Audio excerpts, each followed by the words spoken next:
Here to react, former Assistant Secretary of State for Reagan and Bush 41, Robert Charles, and Foundation for Defense of Democracies founder, Cliff May.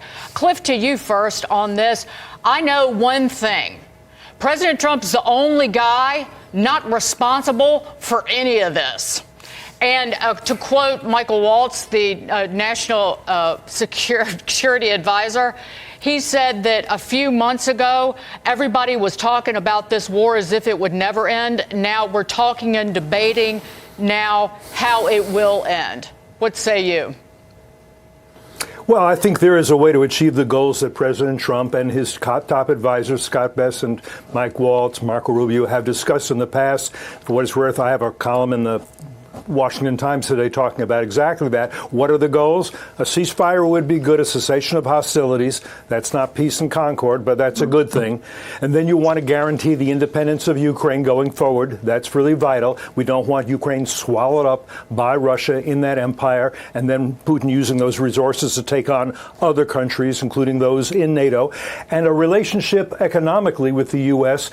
I think Trump is right based on the fact that there are untapped resources in Ukraine, mineral wealth, rare earths.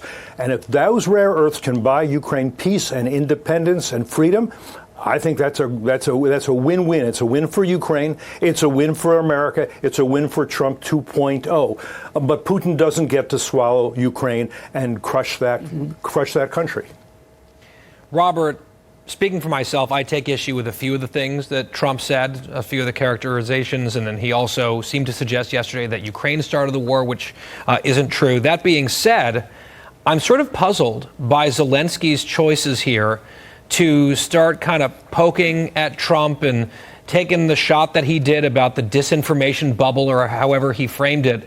Has he not learned how Donald Trump works over these last number of years? It seems like if he wants to get something out of this administration, saying, oh, you don't know what you're talking about, maybe not the best approach.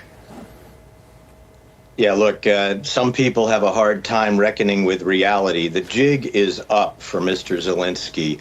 Of the 32 countries that are NATO countries, if you take 31 of them that are not the United States and add up what they spent on this war, and then you add in what we spent more than all other 31 members of NATO on this war. This is an endless war unless it gets ended. And what Trump is looking at right now is the obvious geopolitical incentives to get this to a close right now. Russia has lost more than they've lost in any war at any point except World War II.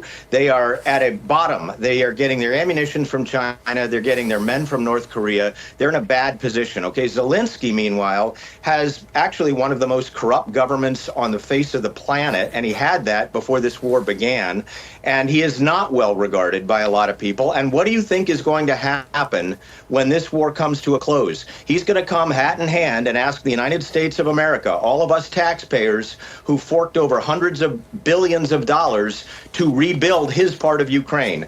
Look, the answer here is straightforward. The Russian part of Ukraine, the part that wants to be part of Russia, the part that Russia currently has, the part of Ukraine that honestly is Russian speaking, needs to probably have a line drawn down it, and Zelenskyy needs to ask Europe and the United States to help build back what remains of Ukraine. This is otherwise an endless war. And American taxpayers, for all that we love freedom, we are sick and tired of spending billions upon billions for a guy that can't even find where 50% of that money's gone. If I hear, Robert, one more Dick Cheney-loving neocon war hawk talk about how this is money well spent by Washington because a large percentage of it was put back in our economy to build new weapons and munitions here in the United States.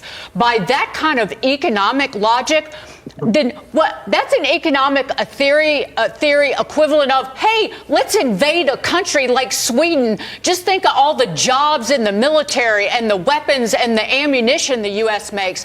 In fact, that logic about we make weapons being shipped to Ukraine or to replace the ones used in Ukraine, it is actually inflationary. because it employs people to make things they can't consume, like bombs. It pays them money, but it doesn't create supply of other consumer goods that we need and do consume. Look, there's I'd no like to make a couple justification. points. Wait, hold on. That's war. to Robert. Go ahead. Yeah, there's no justification for going to war because you're going to make money on it, okay? The reality isn't even what you just described. The reality is we have run down our stockpiles. We've run down IMARS. We've run down major missile systems. We've run down a huge inventory of our own ammunition. What if we have to engage right now in Taiwan? What if we have to engage right now in another part of Europe? What if we have to engage to protect our own borders? Bottom line is, this war needs to end. Zelenskyy needs to straighten up and fly right. And you know what? The incentives are right there right now.